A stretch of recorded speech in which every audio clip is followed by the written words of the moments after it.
Thank you for joining us here at Coral Expeditions.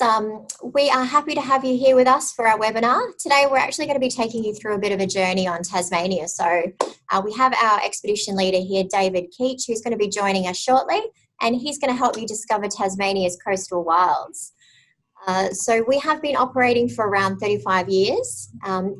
Pretty much our one purpose is to take small groups of like-minded explorers like yourselves and myself to remote parts of the world, with expert guidance, warm Australian hospitality, as you'll see from Dave, very relaxed atmosphere on board. We are Australian flagged and Australian crewed.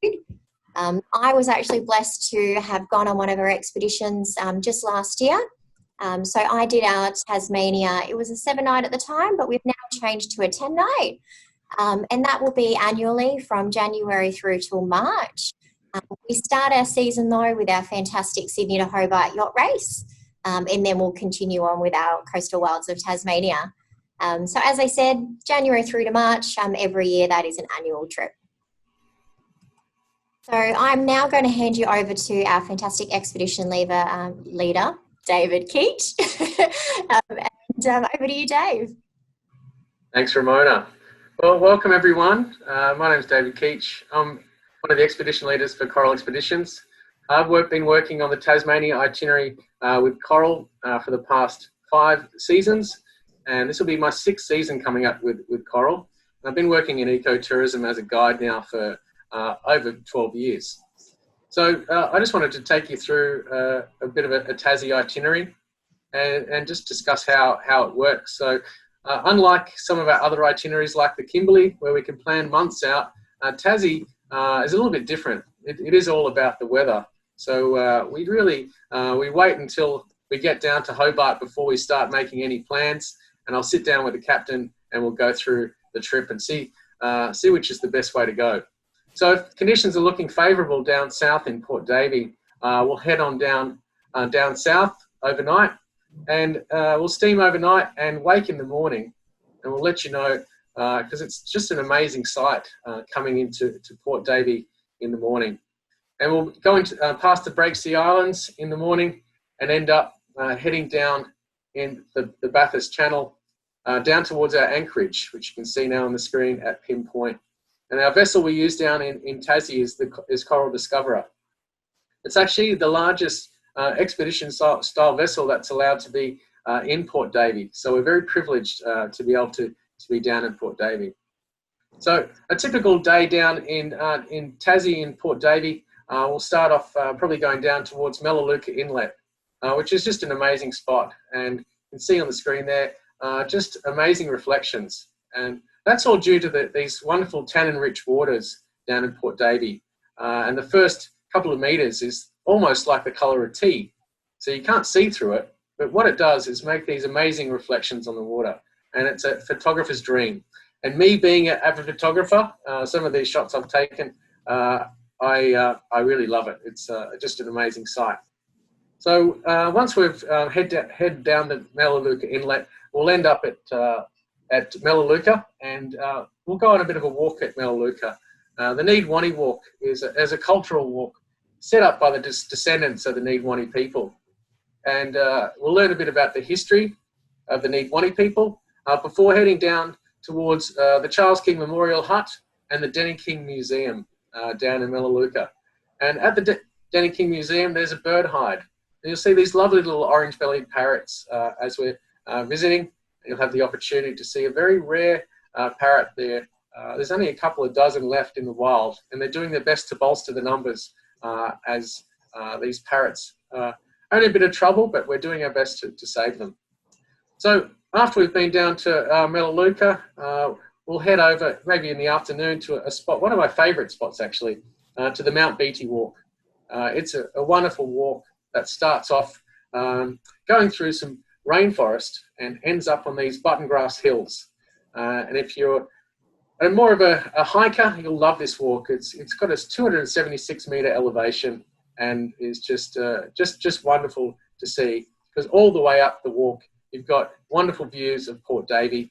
You can see back down the Melaleuca Inlet, and you can see these the wonderful West Arthur Ranges in the background. And as you get to the top, you'll have 360-degree views at the top looking over at Mount Rugby, staring down at you at 771 metres, one we don't unfortunately get to do. And if you're not looking for a strenuous walk like that, you can head over to Clyde's Hill and have a 50-metre elevation walk and still go through this wonderful rainforest. Another wonderful spot in Port Davey is Bramble Cove. And Bramble Cove has some wonderful walking options like Mount Milner at 186 metres, and also cruising opportunities at the Breaksea Islands and Spain Bay, and other walks we get to do sometimes depending on the conditions. From, I guess, after we spend a couple of days in Port Davey, we'll probably head out back into the Southern Ocean again, and we'll head over towards Matsyker Island. You can see from the photo there, it's a wild and rugged place. You get wind gusts of up to 186 kilometres an hour. And for the lighthouse keepers on the island, it's a bit of an experience. They can't seem to keep their vegetables growing because they fly away. They try and keep chickens. They also fly off the island. So it's a wild place with an average wind speed of about 65 knots for the whole year round. So from there, we'll head north and head up towards Bruny Island. And we're going to be anchored over in Adventure Bay. And it's a wonderful place. You'll see those wonderful dolerite cliffs in the background there on that photo. And you'll get the opportunity to walk up to the Fluted Cape and see some of these wonderful locations. Helicopter views from the top of the Fluted Cape, and a wonderful walk for all ages on the way up to the Fluted Cape. So whether you're looking for a short, flat walk or a bit of more of a walk up a hill, you'll have the opportunity here. And on the way, you'll get to learn some of the history, the maritime history of the area, which is extensive, and also the whaling history, looking at the old whaling ruins on the way. And if you're lucky, you might even get to see a white wallaby, which is pictured on the screen, or an albino wallaby. They also love the grass areas of Adventure Bay. So after Adventure Bay, we might head up towards Woodbridge and see Grandview Cheeses. Diane from Grandview Cheeses arrived in Tassie 15 years ago from Queensland, and is just a wonderful example of these bespoke businesses in Tassie. And she's running her own sheep's farm and a cheesery, and along with her son, who runs a distillery. So you'll get to taste some of the cheeses, taste some of the vodkas they make. They've got an award-winning Sapphire Blue. They've also got award-winning vodkas as well. So you'll get to sample some of those, which are always great. After we've visited Woodbridge, we might go towards Huon, the Huon River. And we'll take the vessel up to Port Huon, anchor up, and then snake our way with our Explorer vessel, our tender, up towards Franklin, the town of Franklin. On the way up, we'll go past the Egg Island Nature Reserve and anchor up right next to Franklin at the Wooden Boat Building Centre. And for those who love timber boats and watching them being built, this is a wonderful experience. You'll get to see some of these Huon pine built boats being built. The guides that take you around through the centre are just very enthusiastic and passionate about what they do. And if you don't like boats, that's okay. We understand. There's a cider tasting over at Frank's Cider, as you are in apple country, and it's a great way to sample some of the goods and have a coffee. Afterwards, we'll probably head across Storm Bay from Bruny Island, and overnight we usually steam up towards Wineglass Bay in Freycinet, on the Freycinet Peninsula. And this is one of my favourite places. I've worked in Freycinet as a guide previous to working with Coral Expeditions, so I know the tracks around Freycinet very well. And we'll have a couple of walking options at Freycinet. You'll either have the option of going up to the Wineglass Bay Lookout, if you're looking for a few stairs, some lovely pink granite stairs, or if you like something less strenuous, you'll have the option of walking over the Isthmus track to Wineglass Bay. Now, believe it or not, you need to bring your swimmers along, because on a hot summer's day in Tassie, it is wonderful for a swim in Freycinet, and I recommend getting in the water. It's a little bit fresh, but after a bit of a hike and a walk along the beach, you'll see the Tasmanians and other tourists swimming, and if you don't do it, you'll be missing out. wonderful views from the top of Freycinet Peninsula. On the way back down the coast, we'll head past a wonderful island called Ile de Phoc, Island of Seals, before we get to Maria Island. Maria Island, also a wonderful spot, is like a large nature reserve with just, once again, steeped with history. It's had 2 convict areas, it's had 2 industrial areas, and in between lots of farming as well. For those looking to explore the historical buildings, it is a World Heritage Site, and you'll have some guides take you through this wonderful site. And if you're looking to explore, there's a lovely walk to the fossil cliffs. You'll see in the background there, where you'll get to see 290 million year old fossils underneath your feet. And the walks there are just wonderful. A lovely open grassy hills. It's like walking through the hills of The Sound of Music. And you'll see lots of wildlife on the way. Forest deer, kangaroos, wallabies, wombats. I've even had Tassie devils and their cubs underneath the magistrate's hut at Maria Island, and also things like bird life, the Cape Barren geese, which is still on the island as well. So after we've been to Maria, we'll head south towards Tasman Island, and along the way we'll start our coastal cruise from Pirates Bay to Waterfall Bay. It's a wonderful coastline. You'll see iconic spots like the Tasman Arch, Tasman Blowhole and Patterson's Arch, before we get to a wonderful spot called Fortescue Bay. You can see in the top left of the screen there is the rock formations called the Lanterns, and you can see in the background there you've got the Needle, which is that tall, skinny rock formation, the Dolerite formation, and also the Totem Pole there, and some wonderful walks around the area as well. So at Fortescue Bay, you've got the Tasman Trail, which takes you through these wonderful man ferns on a coastal walk. Right along the edge, you've got water views the whole way over to Fortescue Bay. Afterwards, we'll head south again and head towards Tasman Island, where we'll do a circumnavigation of Tasman Island. And one of the captain's rite of passage when we go past Tasman is taking the gap between Tasman Island and Cape Pillar before heading around the island for a quick lap, where you'll get to see the tallest lighthouse in Australia that sits on top of Tasman Island. From there, we'll head towards Port Arthur, where we'll anchor up in the protection of Port Arthur, and we'll go on a couple of tours at Port Arthur, and we'll do the behind-the-scenes tour, which is just wonderful. You get to see some of the things that most tourists that visit Port Arthur don't get to see. You'll go down to some of the dissection rooms and up into the bell tower, and it's just wonderful how passionate their guides are, and we can't do it better, so we use the guides at Port Arthur to take us around. And from there, there's just so many options in Tassie. So despite, doesn't matter what weather conditions we have lots of different options. There's wonderful food and wine. Sometimes we'll visit Bangor Wine and Oysters. Sometimes we'll we'll see a cheesery. So it all depends on the trip. Every trip is different, and I look forward to showing you when we're down in Tassie for the 2021 season. Thanks, Dave. Makes me want to go back to Tasmania again. Maybe next time one of our themed expeditions. So, I mean, as I said, we do have a number of different expeditions. Our 10-night trip, which Dave just took us on a wonderful journey of, is one of the kind of the core products for some of our other ones. So we do have our Wooden Boat Festival themed expedition, our Australian Geographic themed expedition, and then we do have a Coastal Treks one as well. So that's a little bit more intensive, that Coastal Treks one. A little bit more strenuous hikes and things like that. So if you're really into your walks, that's a fantastic one. And we also offer one per year circumnavigation of Tasmania. So great way to see multiple areas of that beautiful coastline.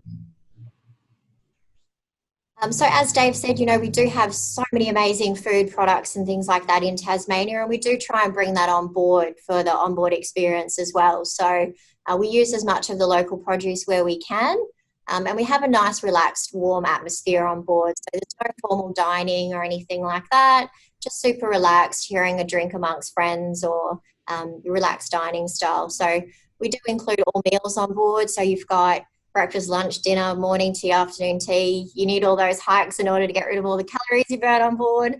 And then we include wine as well.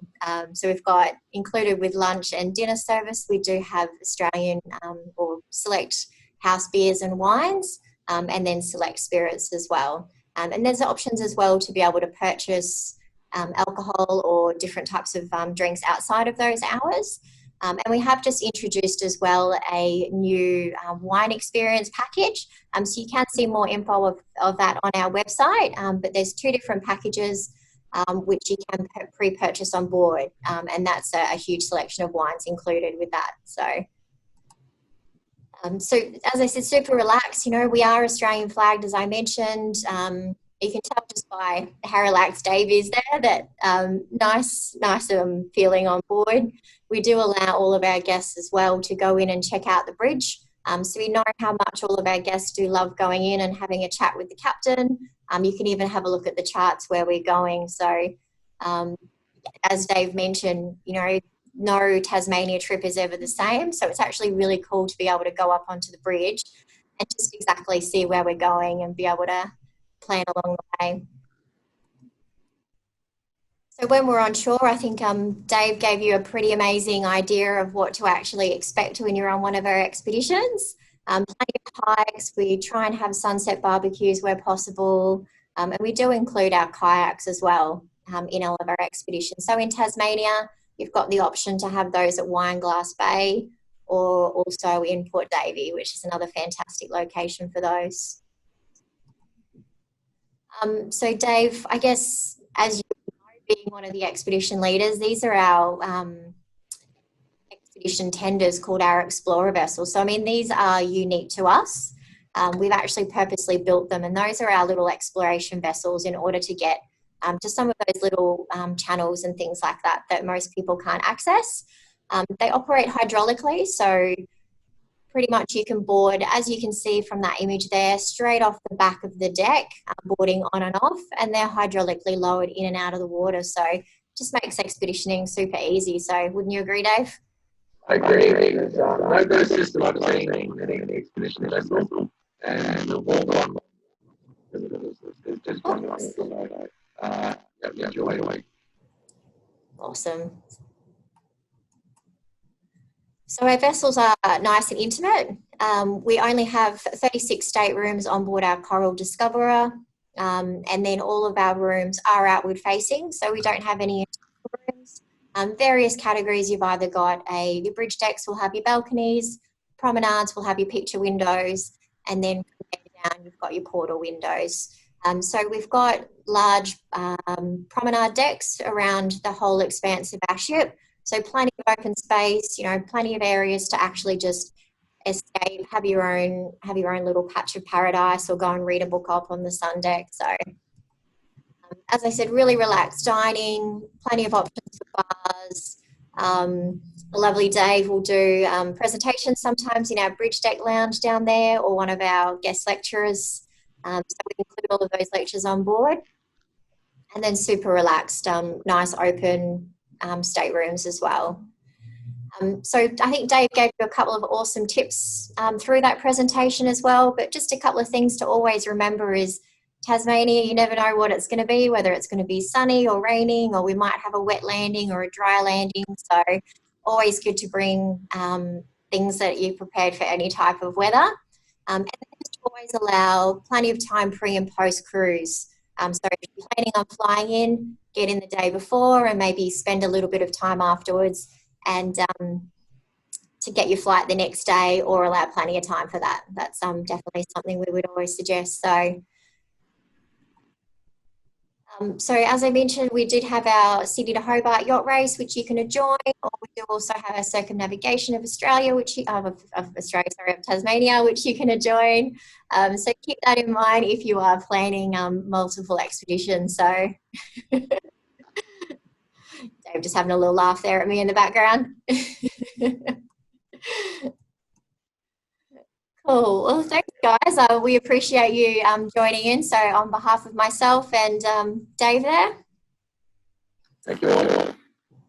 Thanks, guys. Appreciate you being here. Oh, you got some bizarre, got a bit of reverb there, Dave, but that's all good. Dave is joining us remotely, so